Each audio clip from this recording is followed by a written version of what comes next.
两架 B-52直扑俄边境，要找回场子。苏35孤身拦截，美俄军机再次交手，释放危险信号。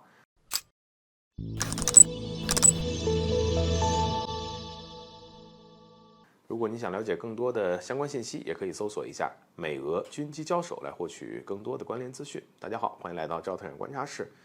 不久前，俄罗斯国防部突然传来一条消息，美军的两架 B-52H 战略轰炸机正沿波罗的海方向飞速地逼近俄罗斯边境。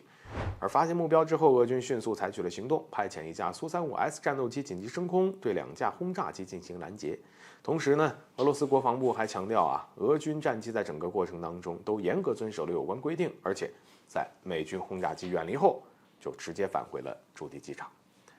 值得一提，因为黑海坠机事件呢余波还没有完全的过去，所以很多人都认为美国只是来报那个坠机之仇的。毕竟俄罗斯有黑海舰队美国不太容易在黑海占到便宜但从波罗的海方向动手就不一样了，轻轻松松就能恶心俄罗斯一把，这种说法确实有一定的说服力。但除此之外呢，我们更要看到这次美俄军机交手背后所透露出来的是更危险的信号。我们都知道，俄乌冲突打到现在，俄罗斯和乌克兰这两个直接参与方都可以说是筋疲力尽但即便如此，身为乌克兰背后的最大支持者以及俄乌冲突的最大受益者的美国，却显然还不希望冲突能够结束。哪怕俄罗斯曾经多次释放过希望停战和谈的信号，美国也从来没有说放慢过煽风点火的脚步。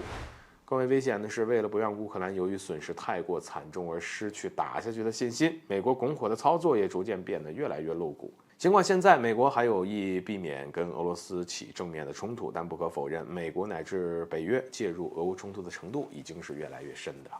就比如早些时候的 B-52模拟轰炸圣彼得堡事件，虽然美国确实没有跟俄罗斯正面对上，但像这种跑到距离圣彼得堡200多公里的地方去搞模拟轰炸的做法吧，直接跟枪口顶在俄罗斯的脑门上也没什么区别。还有前面提到的黑海坠机事件，更是美国无人机和俄罗斯有人战斗机之间少有的一次正面互动。美军最后呢，甚至只能是眼睁睁地看着俄军打捞无人机残骸，在全世界面前丢了个大人所以可以预见的是，随着乌克兰人前赴后继的倒下，美国和北约介入的程度每加深一次，爆发世界大战乃至核大战的可能性就会多加一分。当然，玩火的始终都是美国。从俄罗斯目前的反应来看，它还是有心控制冲突规模的。所以俄军会让苏35孤身出动驱离美军轰炸机后呢，也没有选择做出再进一步的反击，而是直接就回了机场。但有美国这种唯恐天下不乱的国家搅局，终究还是让人不由得捏把汗。万一哪天呢，有哪一方没收住手，真的擦出了火花，那俄罗斯这番媚眼怕是要抛给瞎子看了。好了，本期节目就到这里，欢迎点赞转发，留下您的精彩评论。